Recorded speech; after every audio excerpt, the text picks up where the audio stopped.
Hey, what is going on, guys? XpertFusion here, and welcome to the Telltale The Walking Dead TV adaptation series. This is Season 2, Episode 13, which is titled Love. So, this episode is going to focus only on the characters at Carver's camp. So, we're not going to be focusing on Clementine's group or Carver's group on the road, just people at the camp itself.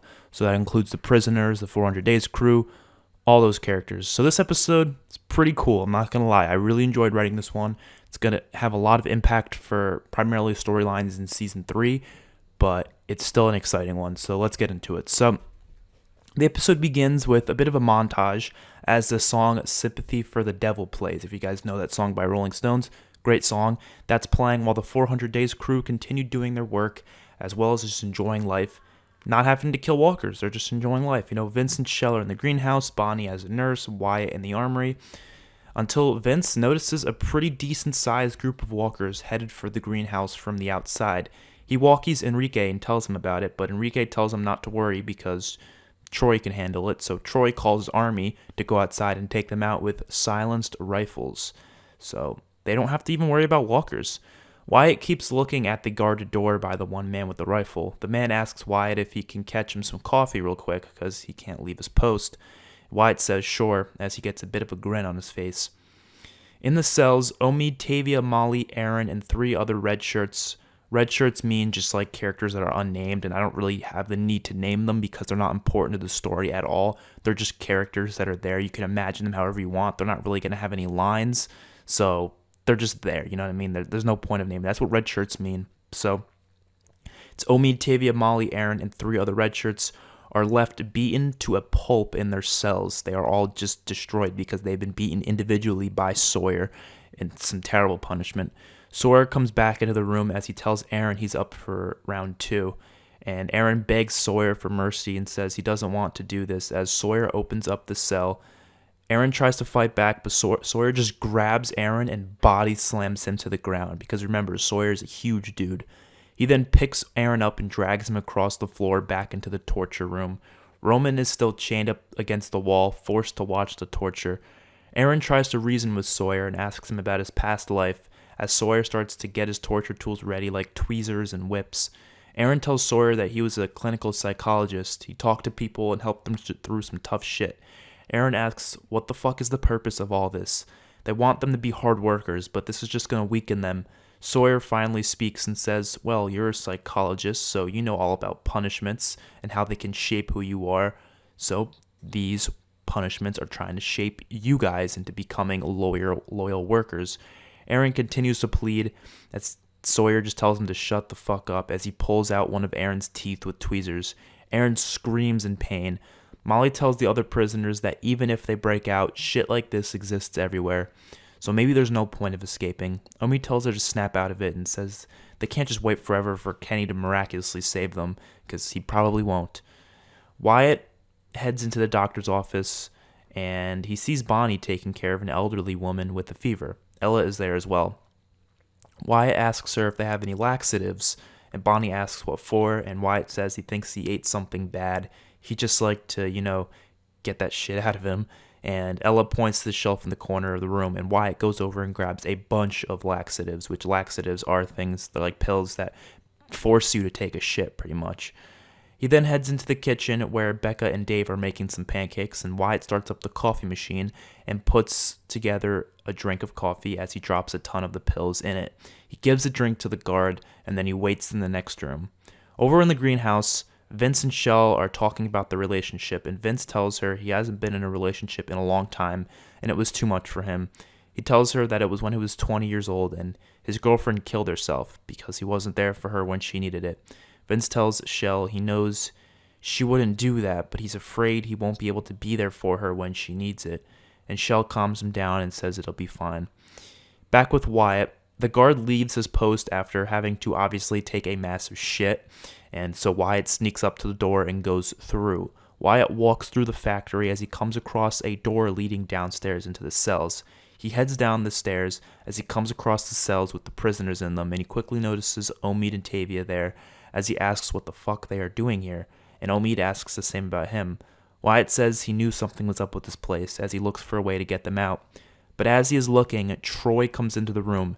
Wyatt just stares at Troy as he starts to run away. Troy chases after him and knocks him into the wall. Troy punches Wyatt in the face a few good times. Wyatt is knocked out, and he wakes up in the cell along with the others later on. Omid wakes him up as Troy is standing outside the cell. Wyatt calls Troy a goddamn bastard. He says the others will find out, and they'll come and save him, and then they'll kill Troy. Wyatt also says that they're obviously going to do that because they're going to wonder where the hell he went. And then Troy says they'll wonder, but they won't ever say that you're here. Troy says all it takes is to write a note saying your goodbyes, and that'll fool them. And Wyatt laughs and says they'll know it's a fake. And Troy says worst comes to worst, they find out, and all that means is more prisoners for him. And if they feel like they have too many, they can just start exterminating some. Troy gets up and leaves as Wyatt doesn't really have an answer to that.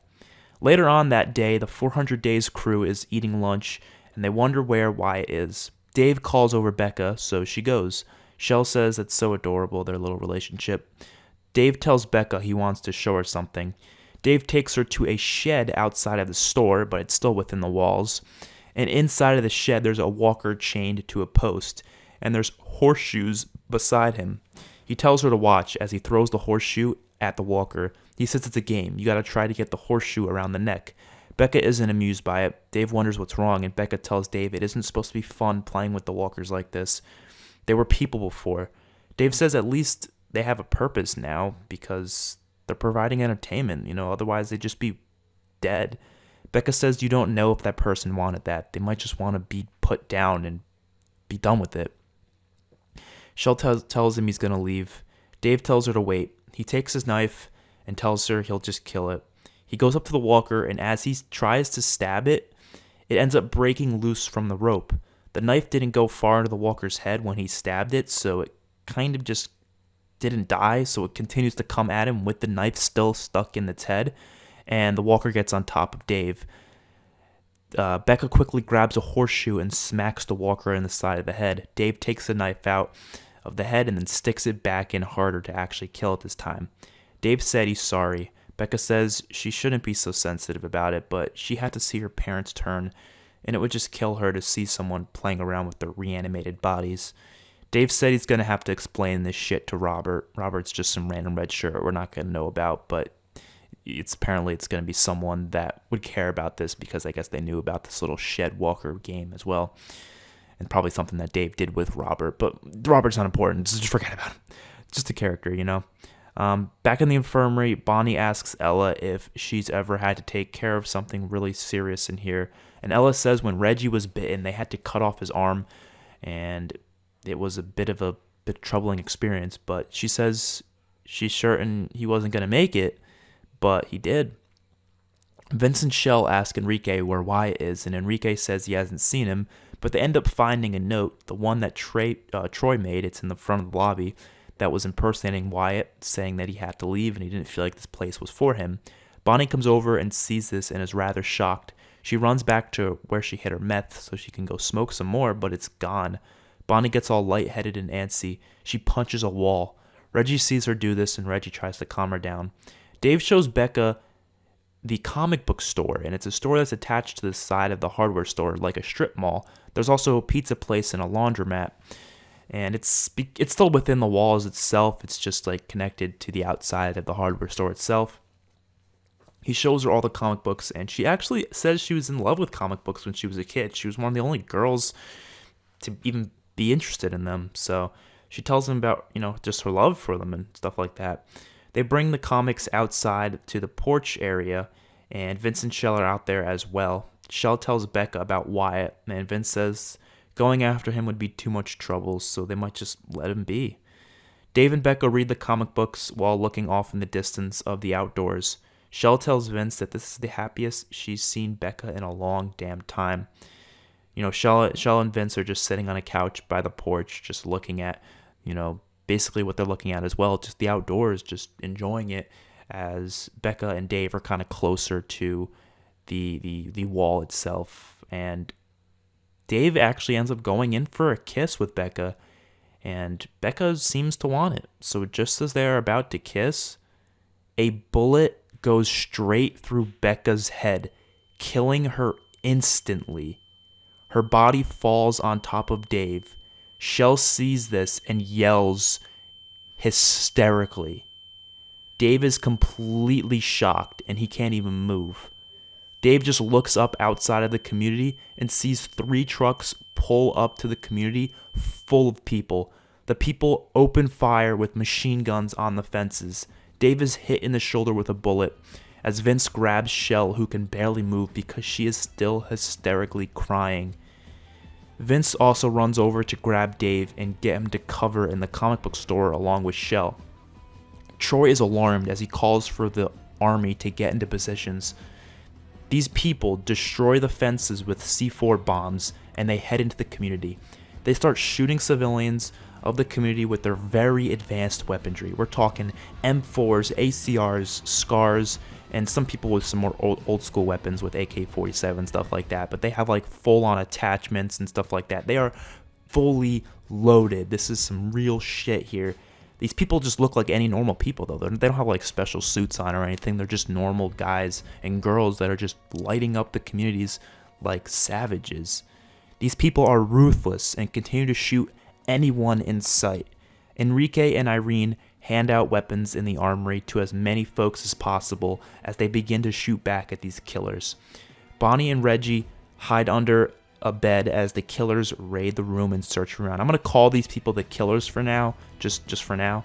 The prisoners in the cell wonder what the hell is going on up there. 3 killers raid the infirmary as Ella pops up and stabs one of them in the eye with a syringe, but she's instantly shot in the chest by the other guy. Troy comes across 3 guys in the hallway as he gets to cover. The killers get to cover as well. Vince peeks out of the comic book store as he sees a killer hiding behind cover. Vince comes from behind and takes a 2x4 piece of wood and knocks the guy out. Vince grabs the guy's AK-12 that he had, and he opens fire on the enemy. He takes out a couple of guys as he falls back into the comic book store when more of them come. Bonnie waits for the right moment and runs at one of the guys in the room. She tries to grab his gun, but the guy hits her in the face with the butt of his gun. Reggie comes in and punches the dude in the face so Bonnie can grab a lamp and smash the guy's face in. But it didn't kill him though, they just smashed his face. Irene comes into the room running as more killers follow her. Bonnie grabs the guy's M4 that they just knocked out as she opens fire on the 3 other killers, killing them all. The one guy gets back up quickly as he wasn't completely knocked out by the lamp, but Bonnie shoots him in the head as well, so Bonnie just lit up 4 people pretty much. Irene comes out of cover. Troy continues shooting at these guys as he kills 2 of them, and there's only 1 more left. The guy runs out of ammo, as does Troy, so they both basically know each other ran out of ammo, so they decide to run at each other and fight. Sawyer keeps watch of the prisoners in the cells as a killer walks down the stairs. Sawyer uses a chainsaw and stabs the man straight through the stomach, and then he turns the chainsaw on, and the prisoners get to see a nice show of this man's guts being tossed around like spaghetti from the chainsaw. Vince stays inside the comic book store as some enemies open fire on it. Vince, Shell, and Dave take cover as suddenly someone blows a conch shell back at the trucks, some sort of conch shell of some sort that makes this noise, and this is their sign of retreat. So the killers all retreat, except for the guy that was fighting Troy. He continues to fight, but he tries to break out of it when he realizes he has to go. But Troy grabs the guy and smashes his face into the wall multiple times until he's dead. The killers that are still left retreat in their vehicles and leave. Everyone else is left feeling defeated. Tons of dead bodies remain on the floor. Some of them start turning into walkers, and Troy has to kill a few of them. Vince, Shell, and Dave come out of the comic book store as Shell falls to the ground in tears when seeing Becca's dead body on the floor again. Bonnie and Reggie, as well as Irene, look around as Bonnie goes into the infirmary and finds Ella as a walker. Bonnie stabs Ella in the head with a knife. The leftover citizens regroup in the lobby. They're clearly not a group of 50 anymore. They're down to like 35-ish. A lot of people died. I would say like a good 15 or 20 died within this battle. The only really named characters though were Ella and Becca. Those are the 2 that were like named important characters to us. Of course, Dave was shot in the shoulder. We know that. So the leftover citizens regroup in the lobby, and they all look at Troy to say something. And everyone wants answers as they ask if this was Roman's group. Troy says he doesn't know who that was. Troy says Roman's group was dealt with and they didn't have those type of numbers anyways. Enrique tells everyone to stay calm as people are still shaken up and teary-eyed over what just happened. Troy goes up to get some air as he wonders what to do, and he decides to walkie Carver. Carver answers while he's walking on a trail in the woods with the others. Troy tells Carver that they were attacked by a large random group that he's never seen before. He says many died on both sides. Carver questions if he should come back, as Troy says the people were treated, the ones that were left at least. Troy decides to kind of lie by saying that Kenny escaped because of this battle, and he needed a way to kind of say that Kenny escaped without making it seem like it was his fault, because it kind of was his fault before to a degree. Carver is quite pissed off by this as Troy sees one of the killers trying to get up as he is still alive. All he has is a bullet in his hip. Troy runs at the man and kicks him in the face, pulls out his handgun, and aims it to the guy's face. And Troy smiles. Troy's basically happy because he realized that they have a prisoner now that they can interrogate and figure out more information about these people. I'm not going to say anything else about them, though. I want, obviously as time goes on, we'll learn about what this group is and who they are, because they're going to be pretty important for season 3 at least. So hopefully you guys enjoyed, and next episode is going to focus on Clementine's group, and we'll see what's going on there with Kenny, Clem back at the ski lodge. That's going to be episode 14. So hopefully you guys enjoyed. See you guys in my next one. Peace out.